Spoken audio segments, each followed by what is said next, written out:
Hey there, Julianne. um, First thing I'm going to say about this score is that I really admire the work that you put into this, especially working with what seems to be a notation application that is somewhat basic in its, what it offers.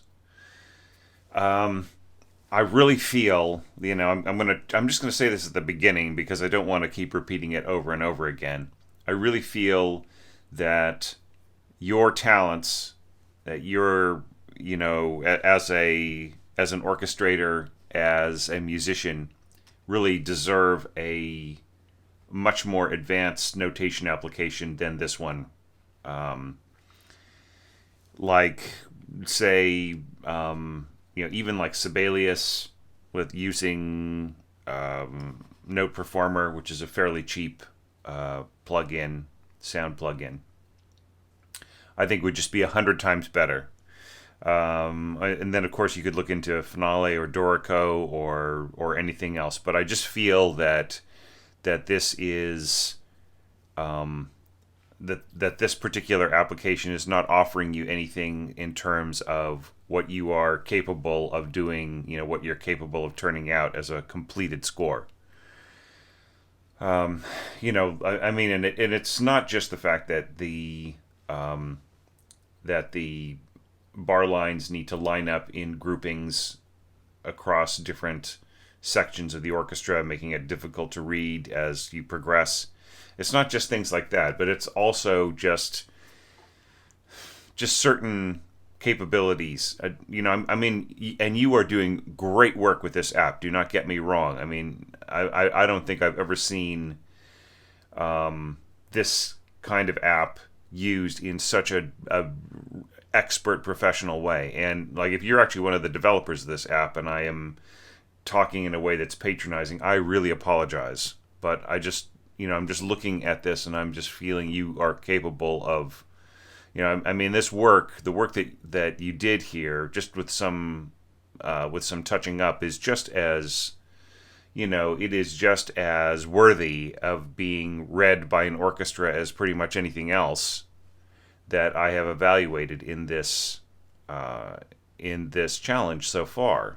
So it just kind of grates at me, like the basicness of the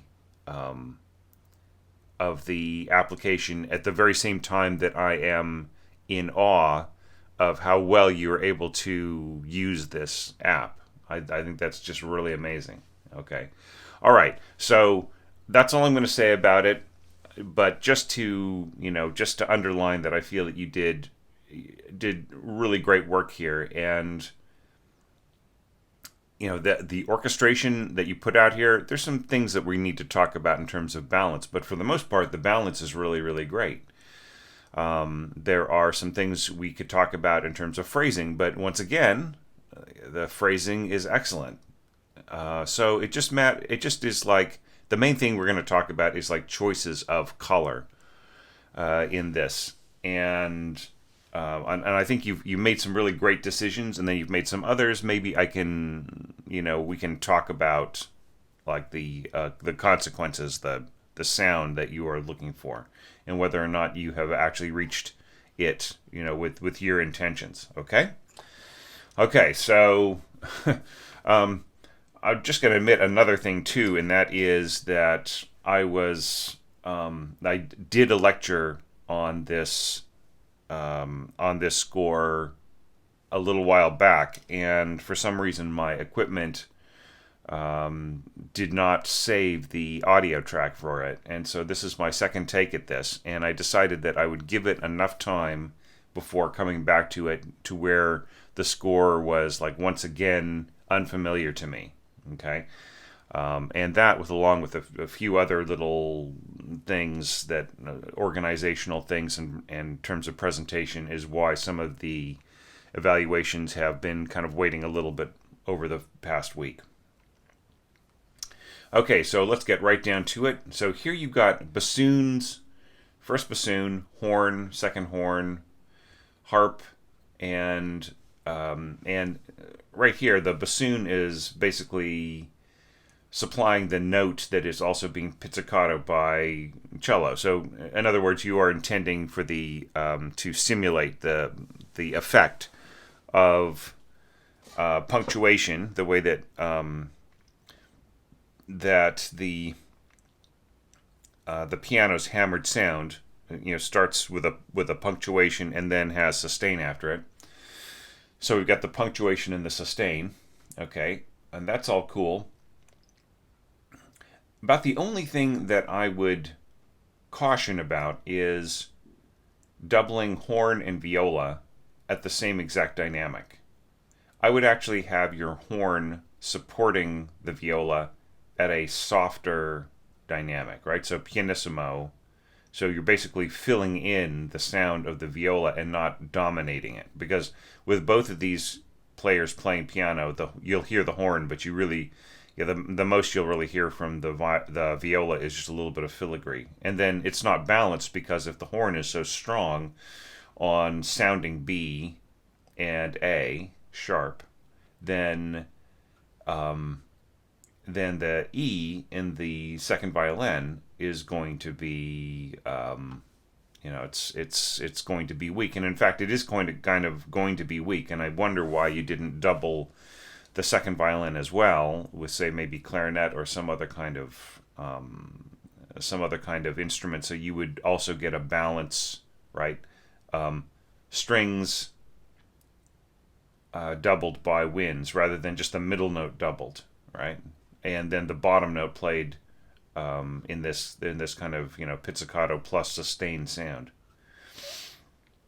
Now that said, ba bum ba bum, I really like the bowing, the slurring, I should say, at the beginning. The only thing I'd point out is here: do you really want to go, let's say we're starting on an up ode. Up, down, up, down, up, down. Or do you want to go up, down, up, down, up, down, up, down, up, down, up? It's just so much more natural, don't you think? So just think about, like, where, is it, is there any reason to, not to replenish the bow on the last beat? Is there any need to fully bow each bar, right? In this kind of, like, it's not so much just the bar. I've talked about this in other evaluations where other orchestrators took this approach, but I really haven't talked about, like, the fact that it's just the nature of the phrase, right? The overall phrase. You have the two falling notes and then the note that pushes into the next one, right? So there's like no push when you slur it all together, right? Da da da da. So there's like, like that last note doesn't really, doesn't have any oomph to it, right? But da da da da da da da da da da da. You see what I'm saying? It's like, just by having better mechanics overall, you can also add to the sense of inflection there. Now, it doesn't really matter. You don't have to match that in the winds.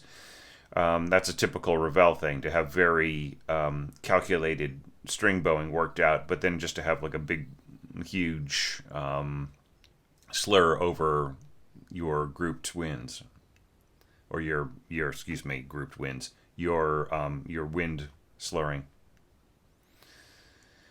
Okay, so as things progress, the adding the winds in here, that's all fine. And I really like the way that you pull back at the end. I think you need to have, you need to tell us where everybody is headed, right? And not just, don't just leave it vague. Like, what is the ultimate destination here? Do you want to use, this continued dynamic over and over again, what does that really mean? Do you mean that you are pushing into each bar and then jumping back down to a softer dynamic, which is what Lili means in the original for the first two bars, right? It's kind of a romantic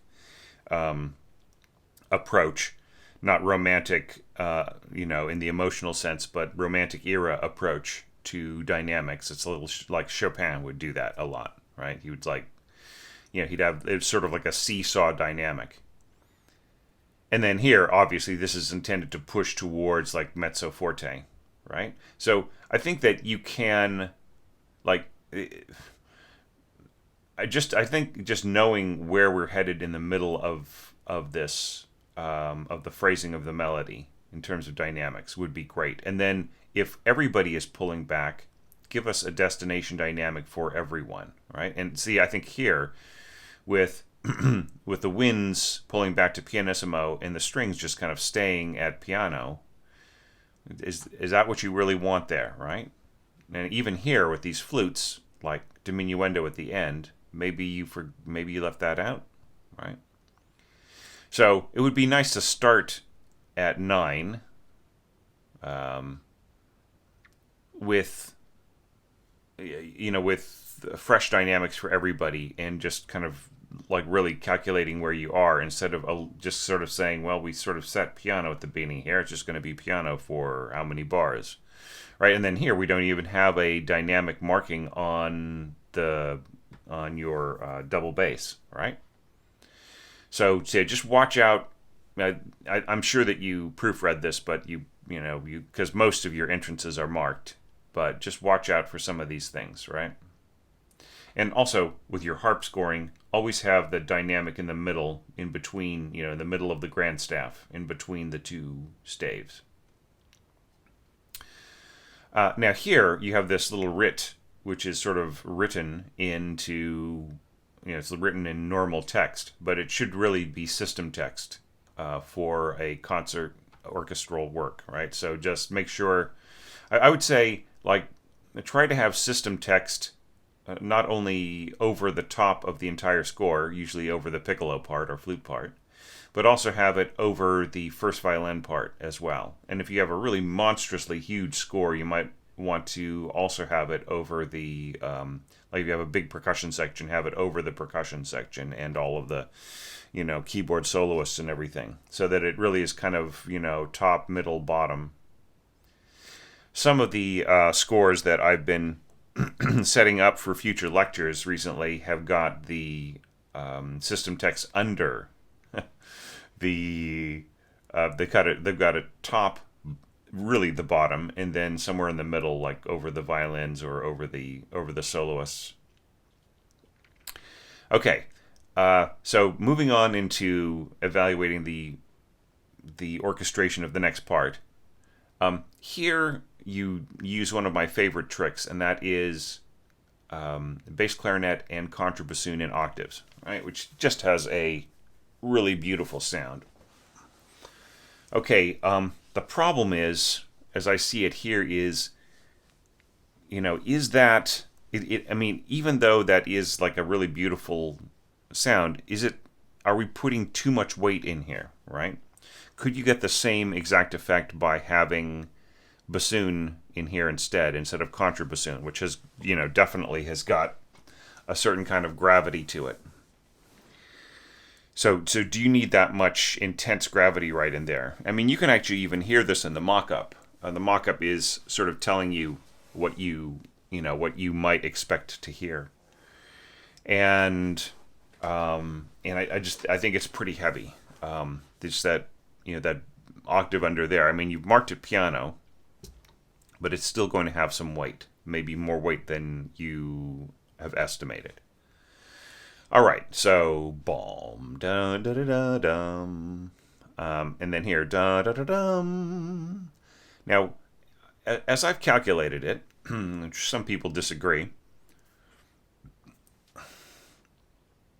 It really is, the melody is da da da da dum, sounding D sharp,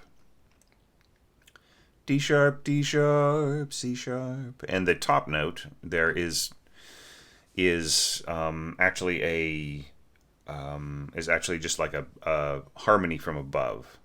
Okay, and there's an actual reason to this. Like some people are thinking, well, I'm making that claim in an arbitrary way, but if you actually look at the melodic contours, um, then then it makes sense. Da da da da da da da da da dum. Right? It's like it, and it's not only da da da da da dun. Right? It's not going da da da dum dun. Right? That's not what Lili does. Right? She is scoring melodies that tend to connect, like the individual phrases tend to connect by a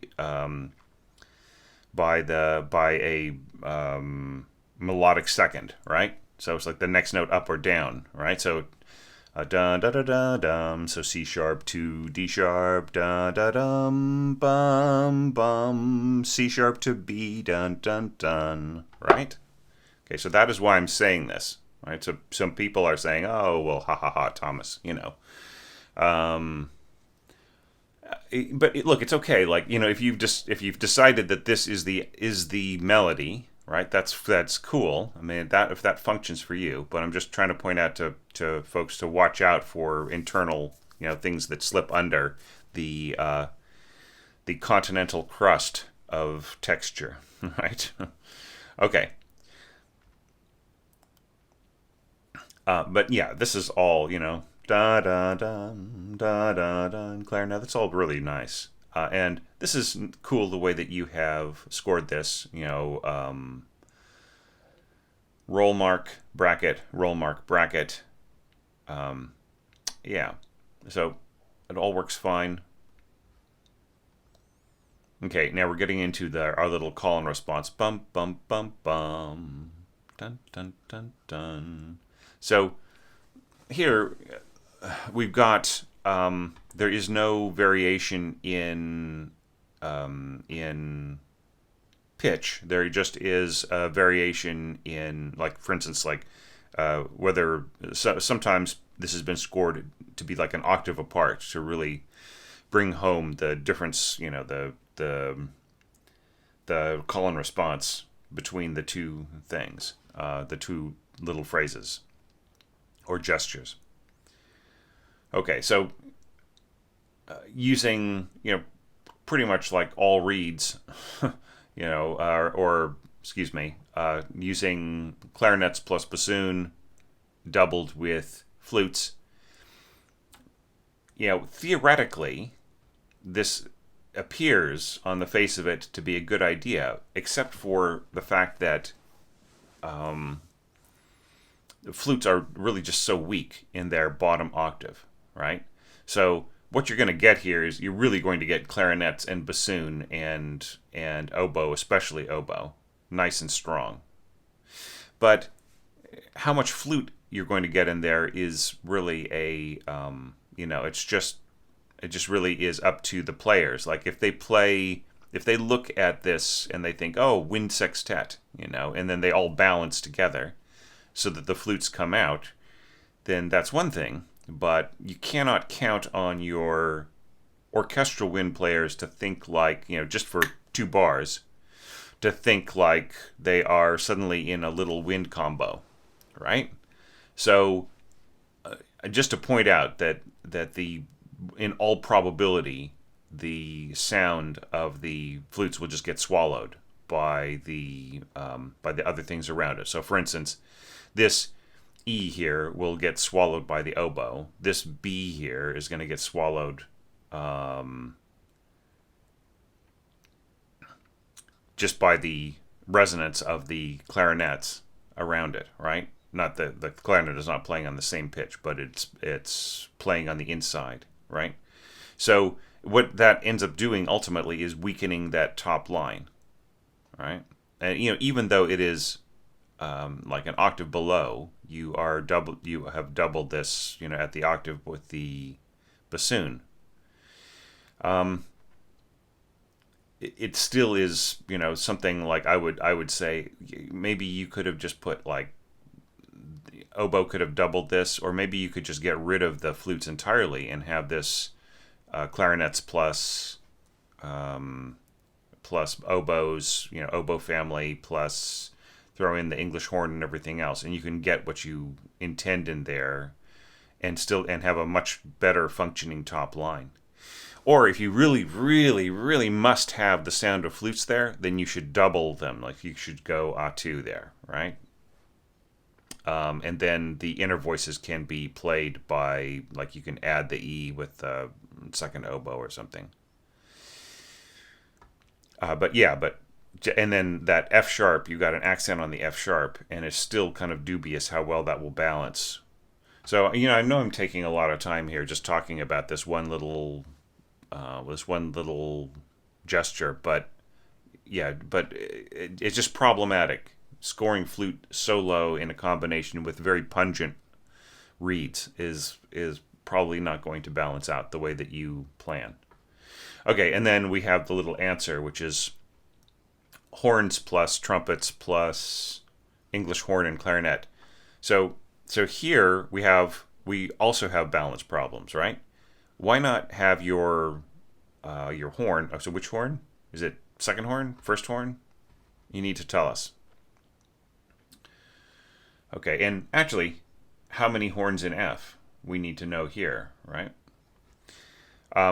So leave your brass pianissimo, and then violin, second violin, and winds should be piano, or even mezzo piano. Okay, and then you'll get a nice balance in there. On the next page, bum bum bum bum bum, we have a similar problem here, and that is, at the beginning, the flute is nicely balanced, right? And it's the doubling here in the violins, that's all good. You get to the B flat, it gets a little dicey in terms of how much strength it's really adding. Then here, we get to the end, and the instrument that really could be supplying a strong F sharp there, the oboe, is absent, and the flute is, the flutes, a duet, are really not strong enough to balance perfectly with the rest. So they'll be there, but it's just really not very balanced the way that they are being presented. You'll get that nice kind of fluty sound, that nice balance with the first violins, but that's weakening. It is weakening the violins to not have a more balanced partner with the rest of the winds. Okay, so that's a consequence. So if this F sharp were actually being supplied by first clarinet, and then you had leave this written G here for second clarinet, and then just leave out the flutes, you have the same effect. You have a balanced chord. Of at least, if you want that kind of fluty sound.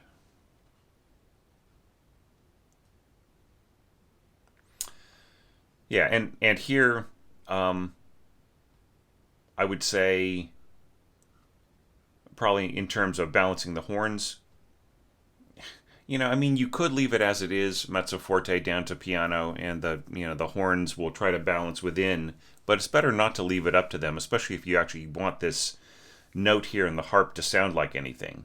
The way that you've got it scored now, even with the horns marked down, which I'm going to suggest in a minute, the harp will still be, if you want the harp to sound something, you should have forte accent, right? And not just like I would have it last for longer than just a single beat.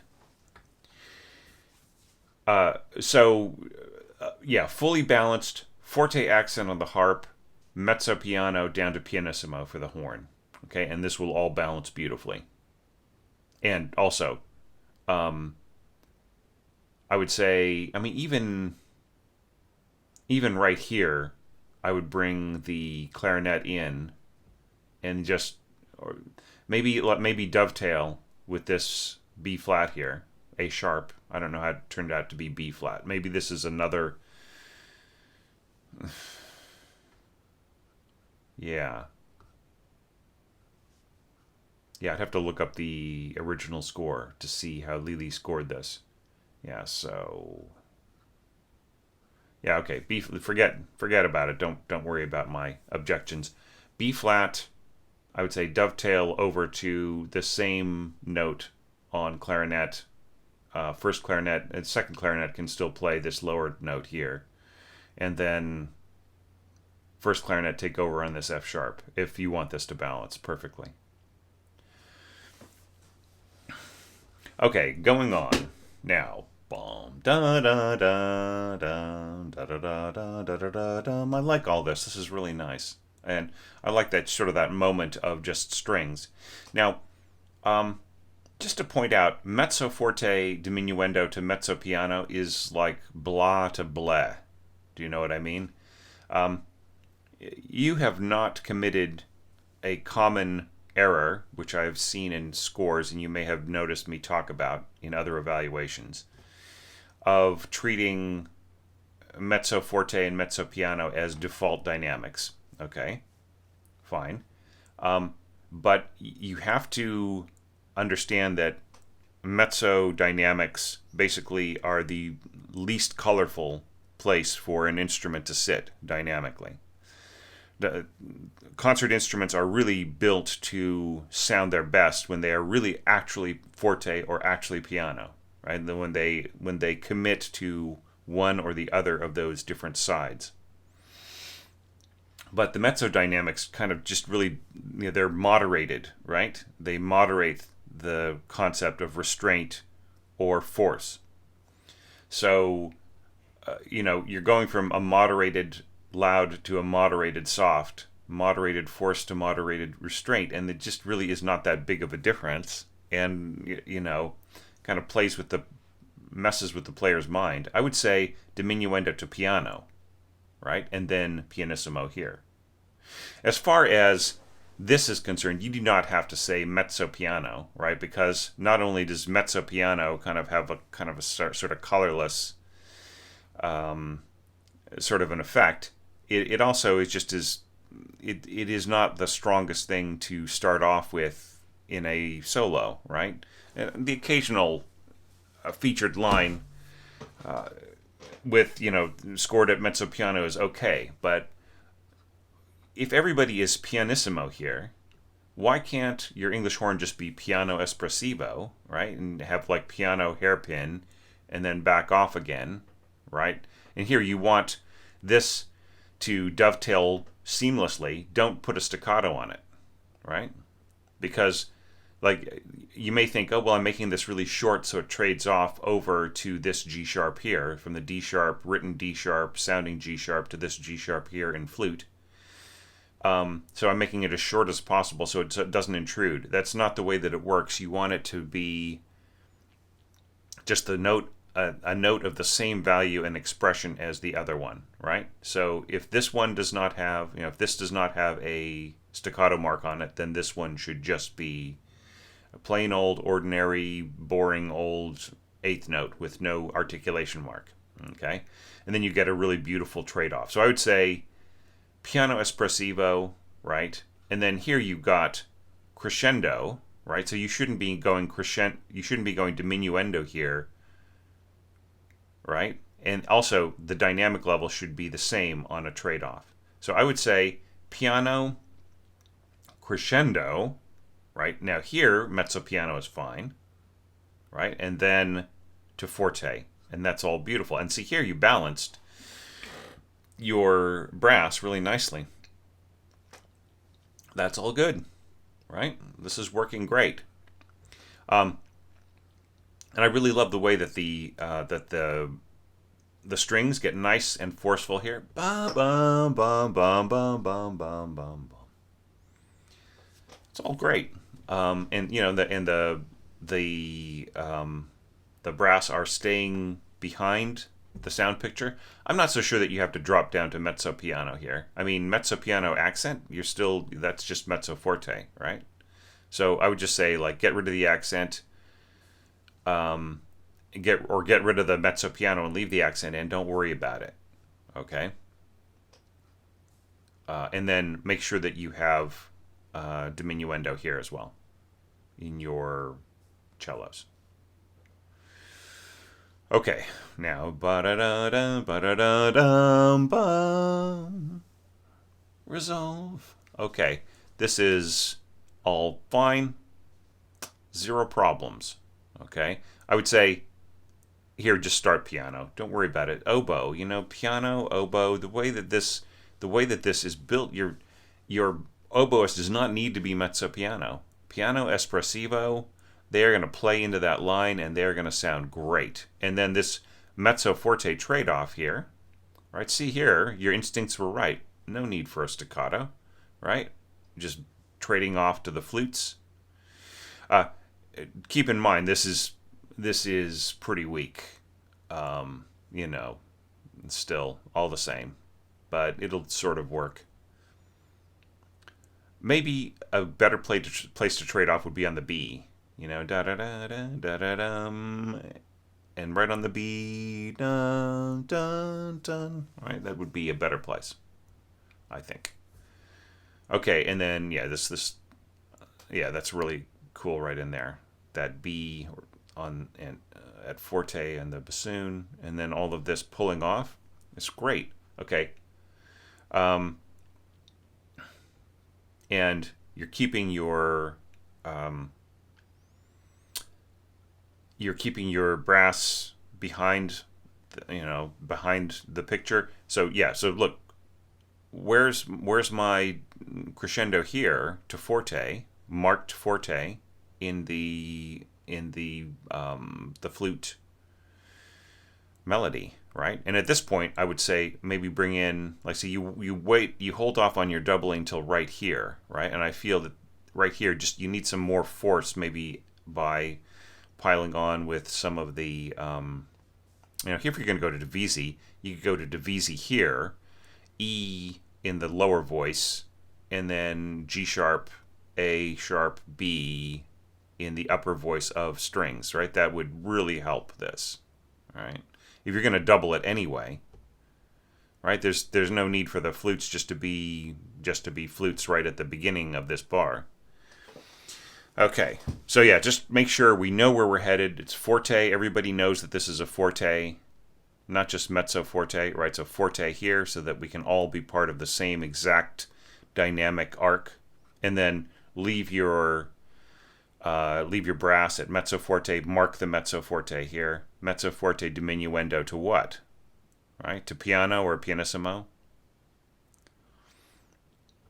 Yeah, and then this is all good. This resolution right in here. It's actually really lovely. I would mark the harp up here. Fortissimo there, and right here, mezzo piano. Okay. Otherwise, you're just not going to hear any of this. Now, moving on, we've got this B fifth in strings and lower heavy brass.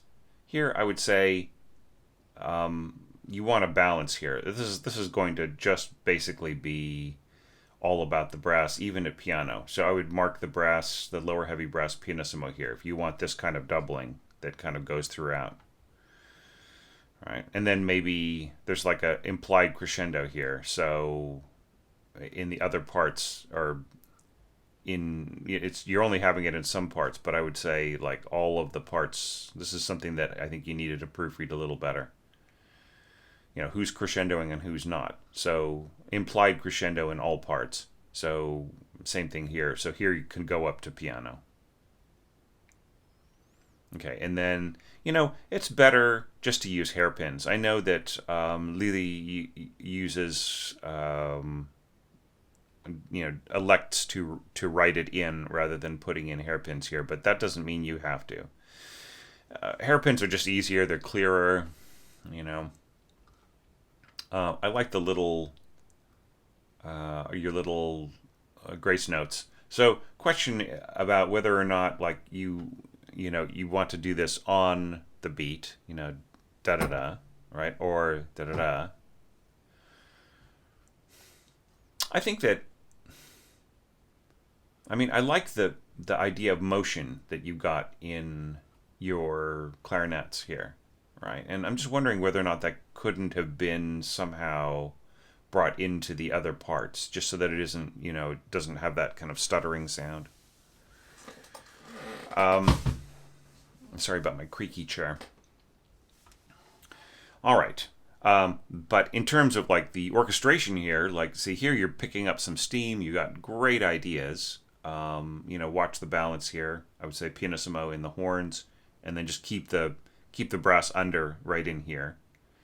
And have a destination dynamic here in the middle. Decide what the crescendo is going to, and make sure that it's marked, and especially that the piccolo is marked, right? Because this will give them a nervous breakdown if you don't tell them what dynamic they're supposed to be at.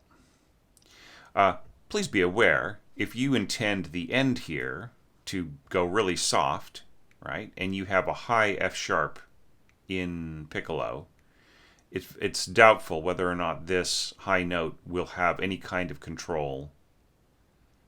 Whether you will really be able to control or whether the piccolo player will be able to really make it soft in a way that matches everybody else. It will just ring out, it'll, and it may even ring out in a way that's kind of annoying to the ear, even with everybody trying to play as soft as possible. So the fix that I've suggested before is just to have the piccolo play the same written F sharp, which is this note right here, sounding, and then have one of your Divisi violins play an artificial harmonic F sharp on the staff, which will make that 2 octaves higher sounding F sharp, right? So that might be a way to rethink this, all right?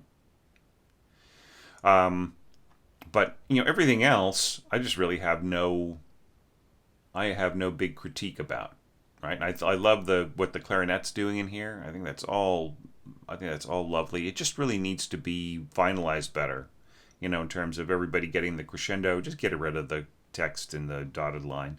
Just hairpin means the same thing, right? So put in hairpins, crescendo and diminuendo.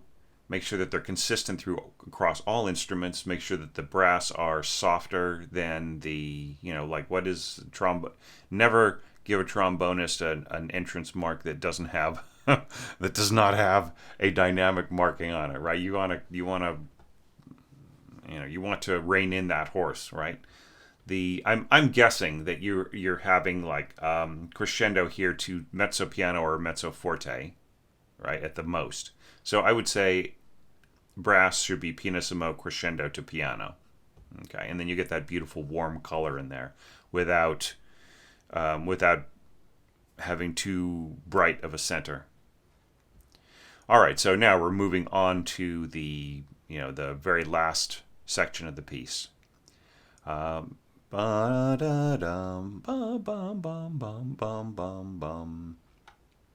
this is all nicely done. All right, and here you could just, I think that you could, I think that you could just go odd 2 for the flutes on the top voice here, okay, and then trade off here on this F sharp and then disappear, right? Because like this lower voice is not really doing anything. The first oboe is covering all those notes and is doing it fine. Now this is a little bit more problematic. You just have these 2 little notes up here, and then that arc disappears, right? So maybe that's not the best thing to do there. And I like the way that the horns just pull back. But the only thing I would wonder about is that, in the piano version, these harmonic elements are basically hanging in the air, and they are lasting all the way to the end of this bar, right? So, do you really want that to disappear and just have nothing but this, right? Will you notice it? That's one thing that a mock-up is good for. Just listen to the mock-up and pay attention to that. Do you want this to be absolutely blank and for nothing to to basically hang in the air the way a piano would? And also, do you want, see whether or not you notice the disappearance of those elements, those harmonic and melodic elements, right, that sort of hang in the air with a piano. Is that what you want, right? So think about that. But really love the cello in there. That's lovely. Okay, now here, cup mutes in your trumpets. So cup mute open, closed, right? There's a difference, right? Because closed has kind of an E sound, and closed has kind of an O sound, and open has kind of an E sound. Since you are supporting on Patreon at this level, you are entitled to a copy of 100 More Orchestration Tips, Julianne, and I hope that you've read it and that you have checked out the very long chapter on the harmonic spectra of muted heavy brass, and where it really talks about those tone qualities. If I were to ever revise that book, I would also throw in the trombone ones, right, and make just a separate chapter, one on trumpet, one on trombone, because the trombone harmonic spectrum is just a little bit different. It's similar enough to the trumpet to where the instruments can be incredibly compatible and even homogeneous in harmony, but it's different enough to where there are some subtle differences in the way I compare the spectra of the muted sound versus the unmuted sound. So just go check out that chapter, and decide whether you want your cup mutes open or closed. Okay, so continuing on, I like the growing push right in here, and then you pull back a little bit, just like in the piano part. Okay, and once again, do you want the harmony to disappear as these elements float down, right? Because there is no sustain, right? It's not so much a question of like, is it good or bad to have complete absence of any kind of cushion? It's more, will you notice it disappearing so quickly, right? That's the key that I would look at, especially as your textures get fuller and fuller, right? So will the disappearance of those elements make a big difference? And, if they don't to you, then great. Then, go with it. Yeah. And once again, like, is this right to just throw in a couple of high notes in the piccolo and then just all of a sudden drop down, like the contour of the top of the line just drops an octave?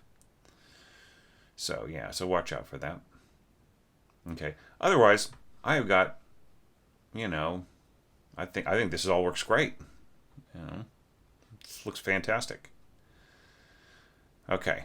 So, but just one question: why is why are the trumpets and bass clarinet getting hairpins? Like they're textural elements, right? Why are they getting hairpins but the strings aren't? Okay. So moving on to this, and this is lovely, bum bum bum bum. Yeah, and once again, like you start getting above E in the piccolo, the notes up there really start to whistle, right? So this will ring out. This F sharp and G sharp will ring out pretty strongly. I mean, not pretty strongly, but I mean it's just something like that it will cut slightly at the listener's ear. And something I wouldn't even bring up if it weren't for the fact that everybody is trying to make this end section, including me as an orchestrator, so delicate, right? So is that, would that be, like once you get to the C sharp and the D sharp, that's no big deal. But, but just way up here in this F sharp and G sharp, that there would just be kind of that slight cutting sound, right?